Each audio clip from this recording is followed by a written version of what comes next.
guys, we're ready to go, bro. When can we make the vaccine? Let's wash your hands. One of the main messages. But by the fall, the House report shows emergent unconcerns about quality were mounting in advance of a visit to the plant by FDA officials. Now, team, we've got FDA officials. Take your finger out of your nose. Now, the FDA is coming. I want everyone on their best behavior. Sir, what does FDA stand for? Shut up, I've told you 100 times.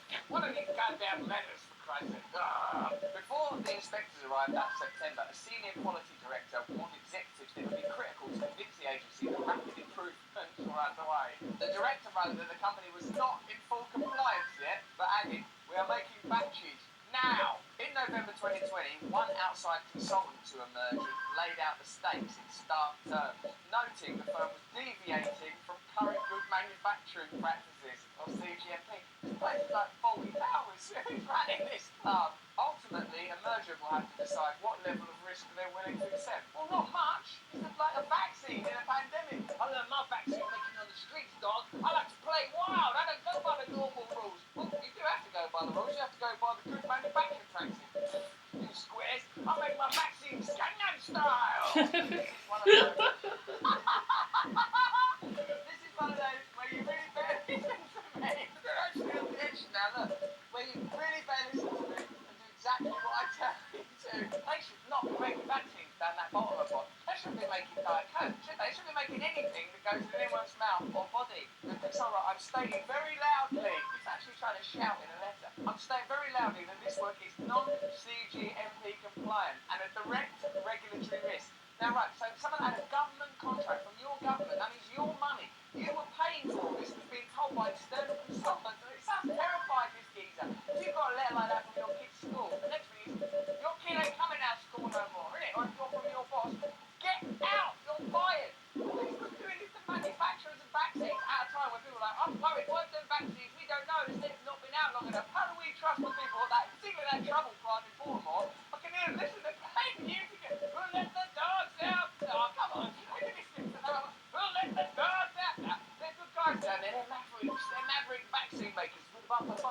During the September visit, the agency noted deficiencies. You bet. When officials returned in February 2021, emergent employees sought to hide potential problems, according to the House report. Shoving stuff down the back of cabinets and that. No, how's everything going here? Oh, yeah, it's great. What's that down the back of that cabinet? They're treating like this inspection from the FDA like your mum was told you to tidy your bedroom. Previously, Emergent has placed yellow tags on containers holding part of a batch of Johnson & Johnson's vaccine that was suspected to have quality problems. There's quality problems here. Check the old yellow label on it. Old yellow. That's the way we keep food safe here down in Baltimore. Where employees remove tags. They removed the tags shortly before the FDA visit and put them back on after the agency officials had left. That is a sitcom plot. But what should we do with these vaccines and those quality control problems? Shall we throw them out into the bin? Don't be ridiculous. Put a yellow label on it. But what about when the FDA inspectors come? Take the yellow labels up. And what about after that? Put the labels back on. What if it got mixed up?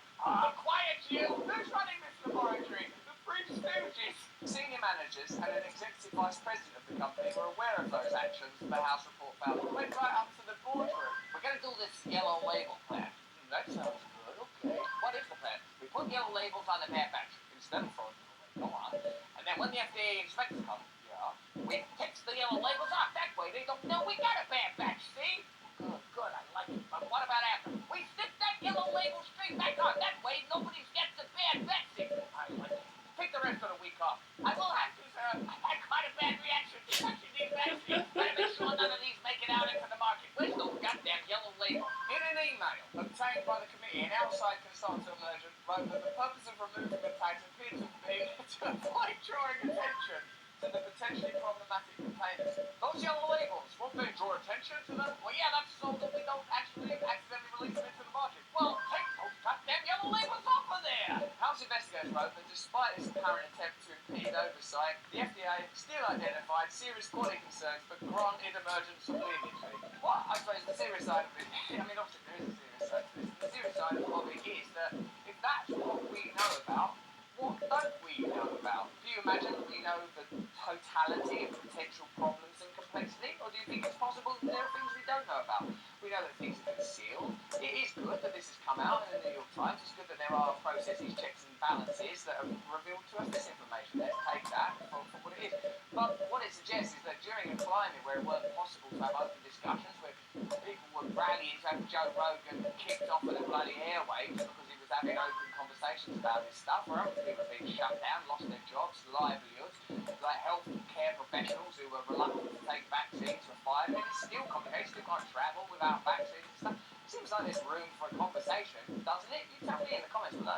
The FDA still identified serious quality concerns but granted emergence of leniency. Leniency is something we ought to afford one another when dealing with abstract aspects of culture, conversation, family life, cultural life. I mean, there are areas where leniency is great thing. I'm not sure that the manufacture of vaccines in a pandemic is where I want to see leniency, which is a subjective term. How much leniency? 1%? 100%, 50%. Is there any reason why Emergent might be granted leniency? The people that were cynical and sceptical about taking vaccines were certainly not for it. They were ridiculed and condemned. Let's have a look if there is any reason. Today, close to 45% of the FDA budget comes from the user fees that companies pay when they apply for approval of a medical device or drug. Okay, so the FDA is in a financial partnership with the companies that it regulates. So it can't have an adversarial, condemnatory relationship with them. In late March 2021, Emergent notified the Department of Health and Human Services about the contaminated doses.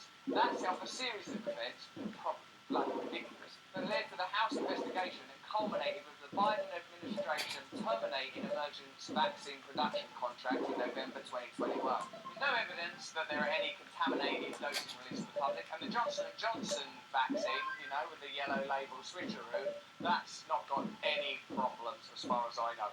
US regulators on Thursday strictly limited who can receive Johnson & Johnson COVID-19 vaccine due to the ongoing risk of rare but serious blood clots. So that's another area, isn't it, about vaccine efficacy and the consequences of this pandemic that it's difficult to discuss. Why can't we be transparent about every area without wanting to generate hysteria or even wanting to be particularly cynical? Open, transparent conversation and the ability for individuals to make their own choices about their own bodies seems to be in the news elsewhere, and it's a sentiment I broadly agree with. Freedom, liberty, leave people alone. Some social responsibility, some means to look after vulnerable people, because ultimately we're all vulnerable people. We're all going to get sick and die sooner or later. And what underwrote the measures taken to mitigate the dangers of this pandemic was the understanding that life is sacred, that all of us are valuable. If that means we should be locked in our homes, if that means we should take vaccines, if that means we should wear masks, okay, we'll do all of that, because human life is sacred. Whether people have got comorbidities of being ill or are old or in other ways vulnerable, their lives are still important and sacred, and we should do whatever we can to take care of one another. And for me, that's the society I want to live in, where everywhere we go, for one another, a willingness to care for one another, an acceptance that we're all going to trip up and stumble and fall, but our systems are built on optimistic ideas about humanity, not pessimistic ones. I'm not naive. I know human beings are flawed. By God, I know that now. But